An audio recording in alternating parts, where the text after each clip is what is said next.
طالما أشكو غرامي يا نور الوجود طالما أشكو غرامي يا نور الوجود. Assalamualaikum warahmatullahi wabarakatuh. Bismillahirrahmanirrahim. Hamdan wa syukran lillah, salatan wa salaman ala rasulillah wa ala alihi wa man tabi'ahudah.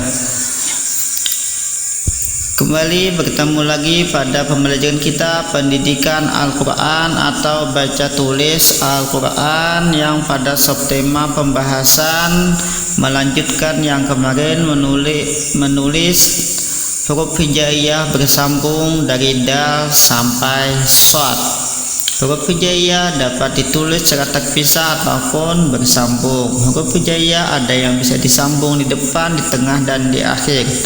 Ada juga yang hanya bisa disambung di akhir dan tidak bisa disambung ketika di awal dan di tengah. Ini kita menemui banyak huruf yang tidak bisa disambung di awal dan di tengah. Jadi kalau ditulis di awal atau di tengah maka dia kembali kepada bentuk asalnya atau bentuk aslinya. Itu kita simak cara menulisnya. Yang pertama dari dal sampai shad. Dal tidak ada bentuk awalnya, berarti menggunakan bentuk asli.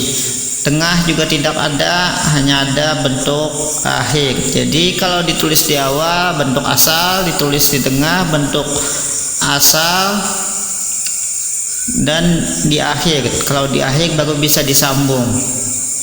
Contohnya dasada, dal nggak bisa disambung, dal di akhir bisa disambung kepada sin atau kepada huruf yang bisa disambung yang lainnya.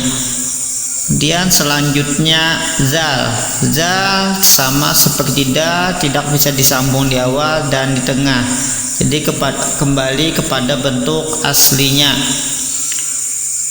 dan hanya bisa disambung pada bentuk akhirnya, sama seperti dal. Bentuknya sama, cuma ada titiknya satu di atas. Contohnya zabaza.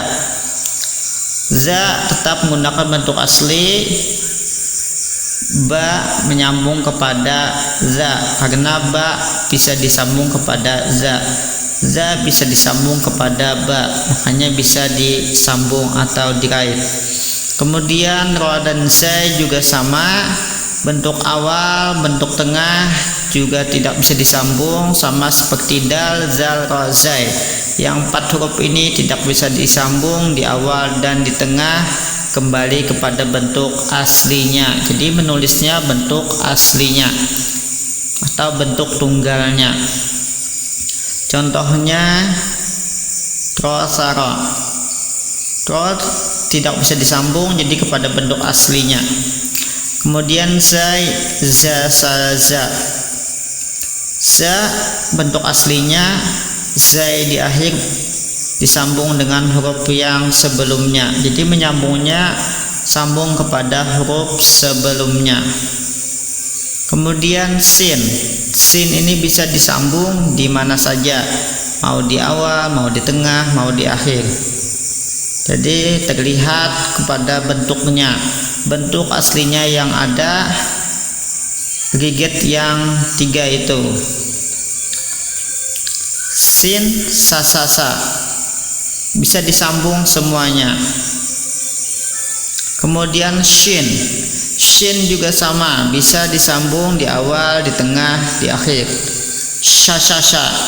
Jadi bentuknya semuanya nyambung. Kemudian shad, yang terakhir shad juga sama, bisa disambung di awal, di tengah, di akhir. Contohnya sosok, sosok bisa disambung semuanya. Nah, ini yang perlu diingat, rumus cara menyambungnya. Dan di sini huruf yang tidak dapat disambung ada 4. Nah, selanjutnya bersambung dan terpisah. Jadi huruf bersambungnya dibaca dibaca juga nyambung atau lebih cepat. Kalau terpisah dibaca dikasih jeda sedikit. Di sini kita baca yang bersambung dulu. Daba, zata, koja, zasa, saha, syapa, sona. Kemudian kita baca yang terpisah. Sa, da, ba, za, ta, tro, ja, za, ta, sa, ha, sya, kho, so. Nah, itu membedakan membaca bersambung dan terpisah. Kita ulang sekali lagi. Daba, zata, troja, zasa, saha, syapa, sona. Kemudian yang terpisah. Sada, ba, za, ta, ro, ja, za, ta, sa, ha, sya, kho, so. Nah, itu bacaan bersambung dan terpisah. Menulisnya pun harus dikasih tandanya. Kalau terpisah seperti yang ada pada video ini, yang di sebelah kiri dikasih tanda yang terpisah itu. Kemudian kita yang 3 hurufnya, huruf bersambung dan terpisah. Kita baca dulu. Tadaba, sajata, baroja, kazasa, nasaha, gasyapa, laswana. Jadi membacanya jangan lupa tetap seperti yang tadi, jangan dibaca berjeda-jeda. Kemudian yang terpisah. Ka, sa, da.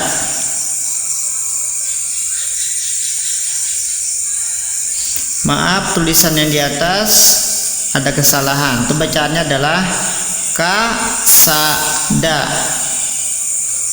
Itu ada tersalah tulisannya, maaf. Dibacaannya adalah ka, sa, da. Ma, ba, za. Ba, ta, tro. La, ja, za. Na, ta, sa. Ja, ha, sya. Sa, kho, so. Jadi kalau menyambungnya ini adalah huruf dal di tengah. Jadi ditulisnya antara ta dan dal. Dal ditulis bentuk yang akhir, jadi bisa nyambung kepada ta. Jadi tulis tadaba. Sesudah dal tidak bisa disambung, jadi banyak ba yang huruf asli. Begitu juga dengan sajata, juga sama. Sa dan zal disambung. Sa bentuk awal, zal bentuk akhir.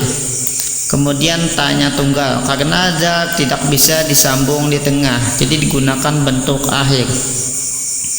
Kemudian baroja, kajasa juga sama. Ba bentuk awal, ro-nya bentuk akhir. Za, kemudian yang za, kafnya bentuk awal, za-nya bentuk akhir. Jadi kajasa. Jadi semuanya disambung kecuali sinnya bentuk tunggal. Kemudian nasaha, gasyapa, laswana. Sin di tengah, shin di tengah, shin di tengah, swat di tengah. Sin di tengah bentuknya nyambung kepada nun dan nyambung kepada ha, dibaca nasaha. Shin di tengah, shin nyambung kepada gain, nyambung kepada fa, gasyapa. Swat di tengah nyambung kepada lam dan nyambung kepada nun. Nah, kalau ditulis terpisah maka dikasih tanda terpisah. Itu menandakan tulisannya terpisah, bacaannya juga terpisah. Di kesimpulannya, huruf hijaiyah dari dal sampai shad ada beberapa huruf yang tidak bisa disambung di awal dan di tengah, hanya dapat disambung di akhir, yaitu dal, zal, ro, dan zai. Jadi kalau mau menyambung gunakan huruf akhirnya, artinya huruf yang bentuk akhir disambung kepada huruf sebelumnya. Jadi kalau huruf tunggal maka tidak bisa disambung. Selain huruf ini, semuanya huruf dapat disambung di awal, di tengah, dan di akhir, yaitu sin, shin, dan shad. Nah, itu tadi kita mempelajari menyambung huruf hijaiyah dari dal sampai shad. Nanti pada pembelajaran berikutnya huruf selanjutnya. Sampai di sini dulu pembelajaran kita. Kita tutup dengan ucapan hamdalah, alhamdulillah rabbil alamin. Assalamualaikum warahmatullahi wabarakatuh.